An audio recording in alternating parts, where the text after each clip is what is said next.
नमस्कार, मैं हूं आपके साथ सोनम राय। बुलेटिन की शुरुआत करते हैं। रविशंकर विश्वविद्यालय के आयोजित श्री शंकर देव शोधपीठ का शुभारंभ राज्यपाल रमेन डेका की ओर से किया गया।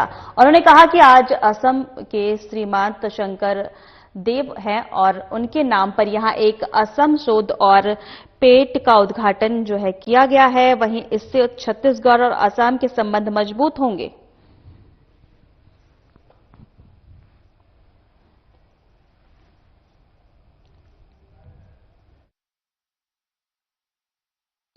आज असम का जो श्रीमंत शंकर देव है उसके नाम पे यहाँ एक असम शोधपीठ उद्घाटन किया है।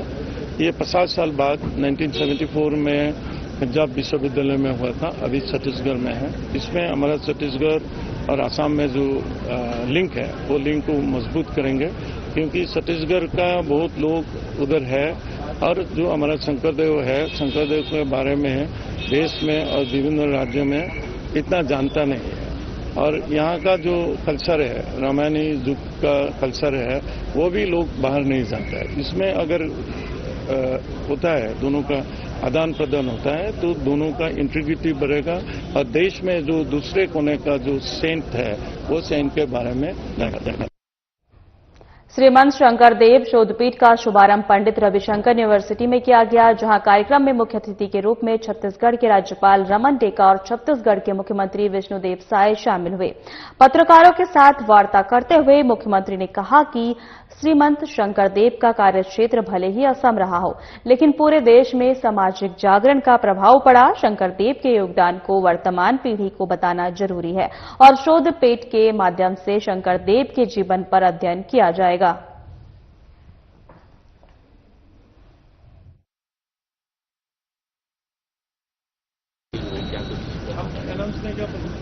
आज छत्तीसगढ़ के लिए बड़ा सौभाग्य का विषय है कि पंडित रविशंकर शुक्ल यूनिवर्सिटी में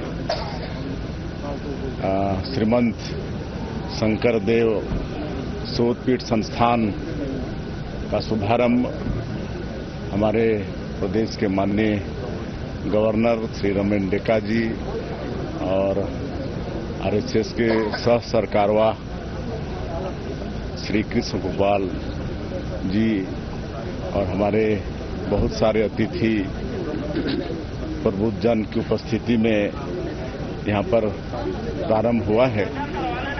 और श्रीमंत शंकर देव जी 500 साल पहले आसाम में जन्म लिए थे और जिस तरह से आसाम को हम लोग मिनी भारत कह सकते हैं, वहाँ चाय बागान में काम करने पूरे देश के लोग वहाँ रहते हैं। हमारे छत्तीसगढ़ से भी बहुत लोग हैं और अनेकों जनजाति वहाँ रहती हैं और सबको एक करने की दृष्टि से उन्होंने आध्यात्मिक, साहित्यिक, सांस्कृतिक हर दृष्टिकोण से करने का उन्होंने प्रयास किया। तो उनको जानने समझने के लिए यहाँ पर यूनिवर्सिटी में आज शोधपीठ का शुभारंभ हुआ है। निश्चित रूप से इसका लाभ हमारे छत्तीसगढ़ के लोगों को होगा। पुलिस कमिश्नर प्रणाली रायपुर सांसद बृजमोहन अग्रवाल ने नई दिल्ली स्थित भारतीय जनता पार्टी के केंद्रीय कार्यालय में नितिन नवीन को राष्ट्रीय अध्यक्ष बनाए जाने पर सौजन्य भेंट की। सांसद अग्रवाल ने अध्यक्ष नितिन नवीन को पुष्प गुच्छ भेंट कर आत्मीय स्वागत किया और लड्डू खिलाकर उनका मुंह मीठा कराया। साथ ही इस महत्वपूर्ण दायित्व के लिए हार्दिक शुभकामनाएं दी। इस दौरान संगठन से जुड़े विभिन्न सामयिक और रणनीतिक विषयों पर सार्थक, सकारात्मक और दूरगामी चर्चा हुई। सांसद बृजमोहन अग्रवाल ने अध्यक्ष नितिन नवीन को राष्ट्रीय अध्यक्ष के रूप में रायपुर आगमन के लिए स्नेहपूर्वक आमंत्रित किया।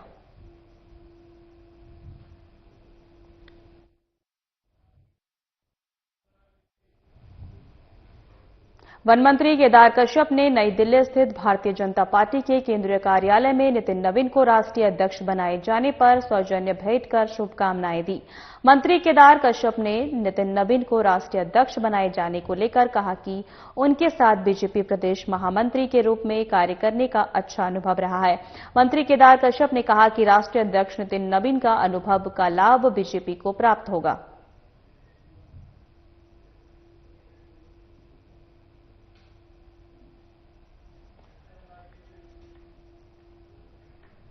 खबर बालोद से है, जहां पूर्व सीएम भूपेश बघेल ने छत्तीसगढ़ प्रदेश कुर्मी समाज के प्रथम अधिवेशन में शिरकत की।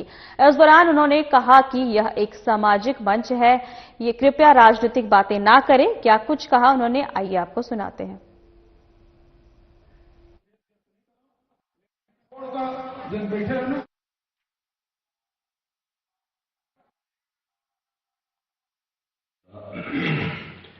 वार्षिक अधिवेशन था।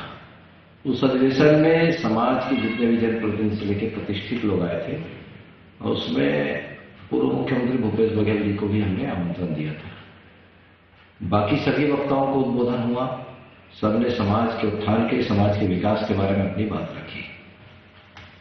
भूपेश बघेल जी को जब उद्बोधन के लिए बुलाया गया, उन्होंने लगातार बहुत देर तक राजनीतिक भाषण देना चालू किए। प्रजातंत्र में सबको अपनी बात रखने का अधिकार है, लेकिन उसके लिए प्लेटफॉर्म कुछ होता है कि वो अपने राजनीतिक दल के प्लेटफॉर्म पर उस बात को रखते हैं। समाज के उत्थान के लिए, समाज के विकास के लिए उनको बुलाया गया। बजाय समाज के बारे में बोलने के वो राजनीतिक भाषण दे रहे थे। हमने बहुत विनम्रतापूर्वक उस कार्यक्रम के संयोजक होने के नाते मैंने आग्रह किया कि माननीय दाऊ जी, आप समाज के बारे में भी अपनी बात रखिए, और वो चिढ़ गए। उससे ऐसा लगता है कि वो राजनीतिक भाषण देने आए थे, समाज के बारे में बोलने नहीं आए थे। और दुर्भाग्यजनक बात है कि वो अपने राजनीतिक पार्टी का उपयोग समाज का एक व्यक्ति हूं मैं। छत्तीसगढ़ के बीजापुर जिले में नक्सलियों ने पूर्व सरपंच को गोली मारकर उसे मौत के घाट उतार दिया। ग्राम कौरगट्टा में भीमा मड़कम मछली पकड़ने के लिए गया था और नक्सलियों ने उस पर हमला कर दिया, उसे मार डाला और वारदात छत्तीसगढ़ और तेलंगाना के सीमावर्ती इलाके में हुई। जानकारी के मुताबिक आपको बता दें, भीमा को 2 महीने पहले ही नक्सलियों ने घेरा था। उसके घर से करीब 500 मीटर की दूरी पर सीआरपीएफ 151 बटालियन का कैंप स्थित है। नक्सलियों को शक था कि वह जवानों को उनसे जुड़े इनपुट देता था। इसी शक के चलते नक्सलियों ने उसे मौत के घाट उतार दिया।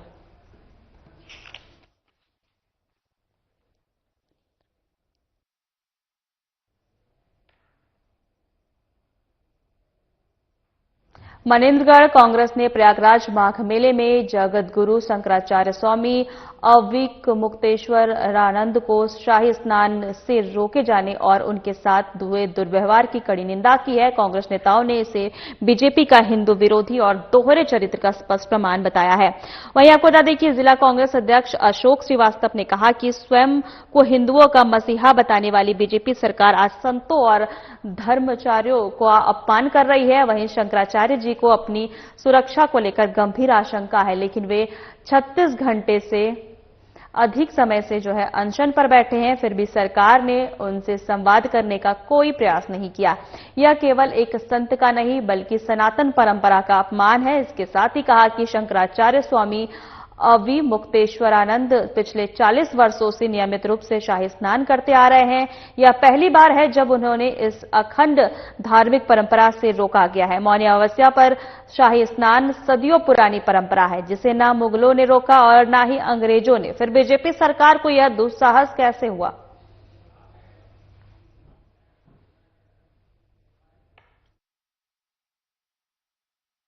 आनंद जी को मौनी अमावस्या के पावन स्नान से रोकने के कारण भाजपा का जो हिंदू विरोधी चरित्र है वो उजागर हुआ है और कांग्रेस पार्टी पूरे देश में शंकराचार्य जी के अपमान का, सनातन धर्म के अपमान का विरोध करती है। कांग्रेस ने प्रयागराज माघ मेले में शंकराचार्य स्वामी अवि मुक्तेश्वरानंद को शाही स्नान से रोके जाने और उसके साथ हुए दुर्व्यवहार की कड़ी निंदा की है।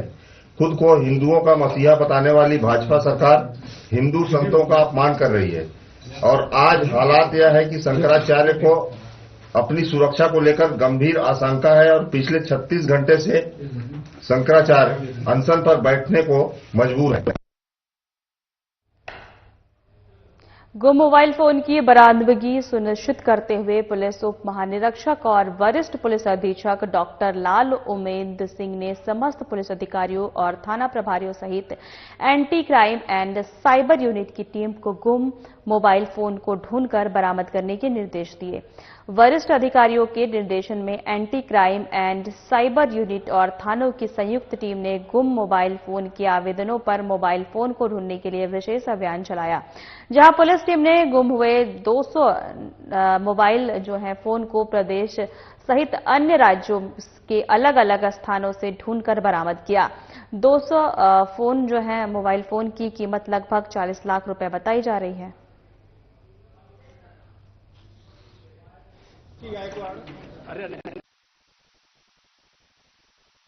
आज रायपुर पुलिस के द्वारा जिले के अलग अलग क्षेत्रों से गुम हुए कुल 200 नग मोबाइल कीमती लगभग 40 लाख रुपए को ढूंढ करके उनके जो संबंधित उनके ऑनर हैं उनको वापस किया जा रहा है।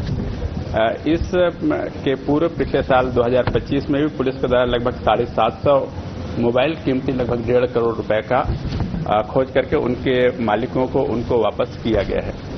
मोबाइल गुमने के संबंध में थाना को रिपोर्ट किए जाने के उपरांत में जो प्राप्त जानकारी के अनुसार पुलिस के द्वारा अलग अलग जगहों से इनको तलाश किया गया, जिसमें प्रमुख तौर पर सरहदी राज्य जिसमें मध्य प्रदेश, झारखंड, बिहार, उड़ीसा, महाराष्ट्र, दिल्ली, बिहार, इन सभी प्रदेशों में मोबाइल होने की जानकारी पर उनसे जिनके द्वारा ये मोबाइल उपयोग किए जा रहे थे उनसे संपर्क करके और वहां की स्थानीय पुलिस से संपर्क किए जाकर के इन सभी मोबाइल को रिकवर किया गया। कांग्रेस पार्टी ने बीजेपी सरकार की ओर से मनरेगा कानून में किए जा रहे बदलावों के खिलाफ जोरदार आंदोलन शुरू किया। कांग्रेस ने हाल ही में प्रेस वार्ता, 1 दिवसीय उपवास और अब जनसंपर्क कार्यक्रमों के माध्यम से गांव-गांव जाकर मजदूरों और किसानों को इस बदलाव के खिलाफ जागरूक किया है। बता दें कि कोंडागांव जिले की ब्लॉक कांग्रेस कमेटी की अगुवाई में मंडल स्तरीय कार्यक्रम आयोजित किए जाएंगे और पूर्व कैबिनेट मंत्री मोहन मरकाम की अगुवाई में ये कार्यक्रम राहुल गांधी और मल्लिकार्जुन खड़गे के संदेश को जनता तक पहुंचाने के लिए आयोजित किए जाएंगे। वहीं कांग्रेस का कहना है कि बीजेपी सरकार मनरेगा को बंद करके गरीब मजदूरों के हितों से खिलवाड़ कर रही है, जिसे कांग्रेस सरकार के दौरान सुरक्षित किया गया था। वहीं गाड़ी के बोनट पर खड़े होकर मोहन मरकाम ने इसका विरोध किया और बीजेपी को कटघरे में खड़ा किया।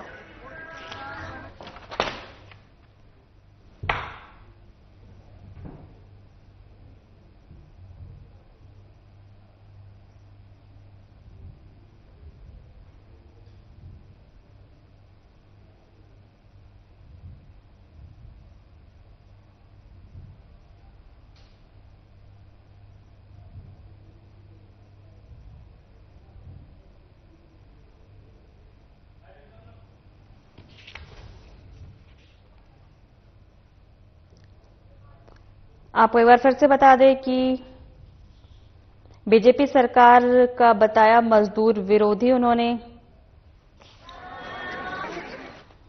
कांग्रेस पार्टी ने बीजेपी सरकार की ओर से मनरेगा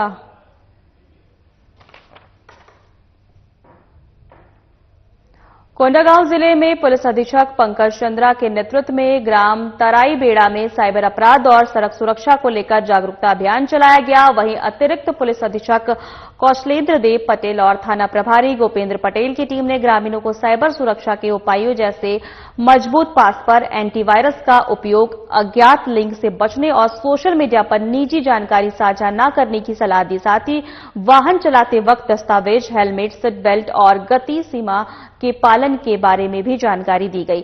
सड़क सुरक्षा जागरूकता माह के तहत यातायात नियमों के पालन की भी अपील की गई।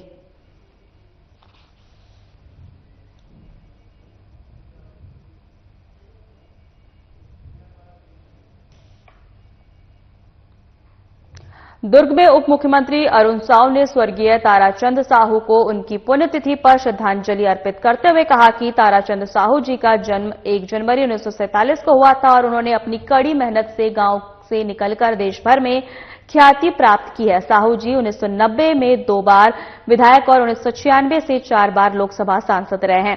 उप मुख्यमंत्री साव ने दुर्ग के रविशंकर मैदान में आयोजित संभाग स्तरीय साहू सम्मेलन और स्वर्गीय ताराचंद साहू स्मृति सम्मान समारोह में समाज के विभिन्न समाज सेवियों को सम्मानित किया। उन्होंने कहा कि ताराचंद साहू जी ने अपने संघर्ष और कार्यों से जनता के रूप में अपनी एक अलग पहचान बनाई है और हमेशा प्रदेश में एक कुशल नेता, संगठनकर्ता और राजनेता के रूप में याद किए जाएंगे।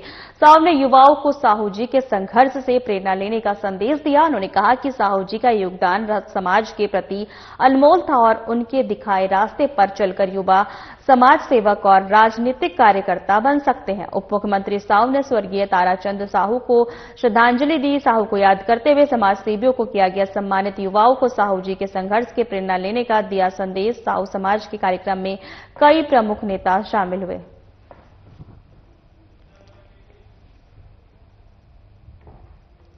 सरकारी योजनाओं का लाभ जरूरतमंदों तक पहुंचे, इसके लिए बनाई गई सार्वजनिक वितरण प्रणाली यानी उचित मूल्य की दुकान अब सवालों के घेरे में है।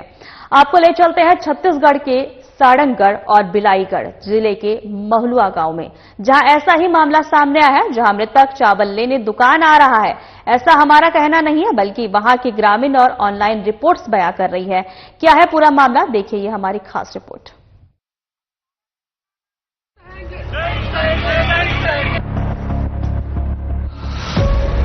ये मामला आया था तो हमने संबंधित एसडीएम को जांच करने के लिए दिया है और एसडीएम से जांच रिपोर्ट में आने के बाद में उसमें जैसा भी उसमें रिपोर्ट आएगा उस हिसाब से उसमें वैसा कार्रवाई किया जाएगा।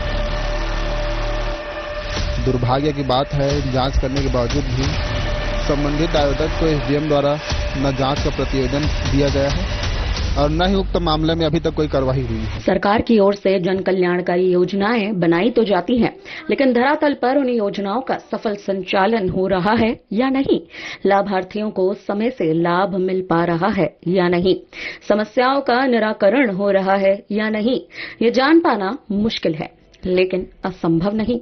अगर आपको ये बताया जाए कि दुकानों पर अब मृतक चावल दाल लेने आ रहे हैं तो आप इससे क्या समझेंगे? यही ना कि यह असंभव है।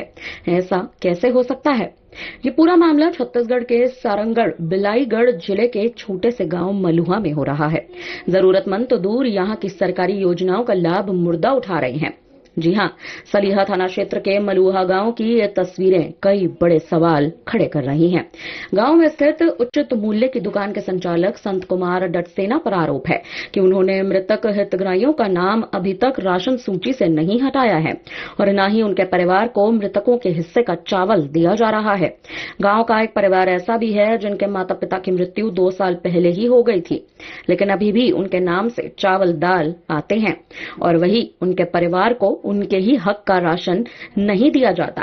ग्रामीणों का कहना है कि जिन लोगों की मृत्यु सालों पहले हो चुकी है, उनके नाम पर आज भी चावल और दाल का उठाव किया जा रहा है। ऑनलाइन सिस्टम के बजाय ऑफलाइन हस्ताक्षर कर राशन वितरण दिखाया जा रहा है, जबकि वास्तव में वो लाभार्थी इस दुनिया में है ही नहीं। गांव वालों ने इस समस्या से परेशान होकर आवाज उठाने का फैसला किया और जिले के उप मंडल मजिस्ट्रेट यानी एसडीएम को इसकी शिकायत की, लेकिन देखा जा रहा है कि प्रशासन सोया हुआ है या फिर प्रशासन ने चुप्पी साधी हुई है, क्योंकि गांव वालों की लाख शिकायतों के बाद भी प्रशासन की ओर से अभी तक कोई उचित कार्रवाई नहीं की गई है। हम लोग आज धरना था हम लोगों का, हमारे ग्राम मलुहा में जो शासकीय उचित मूल्य की दुकान है वहाँ बहुत भारी अनियमितता देखने को मिल रहा है। हमारे गांव में जो जितने पलायन है उनके नाम से चावल आहरण हो रहा है, बिना व्यक्ति के, बिना साइन के। जो 3 साल 4 साल से मृत व्यक्ति है उनके नाम से चावल निकल रहा है। हम लोगों के पास पुख्ता सबूत, मृतक का मृत्यु प्रमाण पत्र, 3 साल पहले का मृत्यु प्रमाण पत्र, अभी वर्तमान दिसंबर में उनके नाम से चावल आहरण का ऑनलाइन पीडीएफ है। इसके बावजूद ये लोग कार्यवाही नहीं कर रहे हैं। जांच करेंगे भैया, हमारे पास तो ऑनलाइन दोनों है, इसमें जांच की मेरे ख्याल से तो आवश्यकता ही नहीं है। हमारे पास मृत्यु प्रमाण पत्र है, ऊपर से अभी वर्तमान का ऑनलाइन डिटेल है, जांच की आवश्यकता ही नहीं पड़ता अगर ये लोग चाहते तो। लेकिन फिर भी आज पता नहीं क्यों संरक्षण दे रहा है संचालक को, हमारे समझ से परे है। अनुविभाग बिलाईगढ़ अंतर्गत ग्राम मलुहा में चावल घोटाला हुआ था, जिसके शिकायत विधिवत जो है कलेक्टर के पास किए थे, जिसमें बिलाईगढ़ एसडीएम द्वारा जांच किया गया है। दुर्भाग्य की बात है, जांच करने के बावजूद भी संबंधित आवेदक को एसडीएम द्वारा न जांच का प्रतिवेदन दिया गया है और न ही उक्त मामले में अभी तक कोई कार्रवाई हुई है। इसी मामला को लेकर आज धरना प्रदर्शन था। बिल्कुल उग्र प्रदर्शन करने की तैयारी है। आवश्यकता पड़ेगी तो भूख हड़ताल करेंगे, कार्यालय का घेराव करेंगे और जहां भी जरूरत पड़ेगी वहां जाएंगे।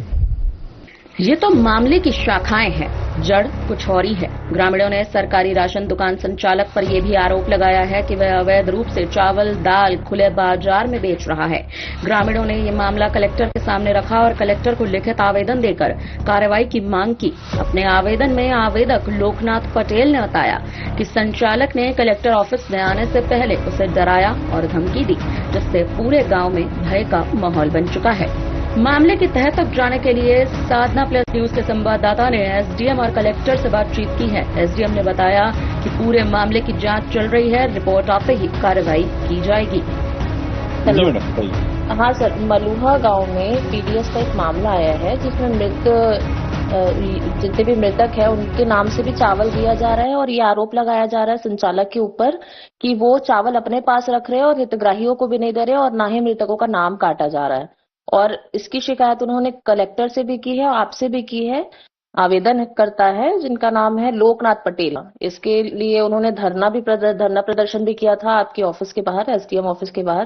क्या कहना चाहेंगे सर?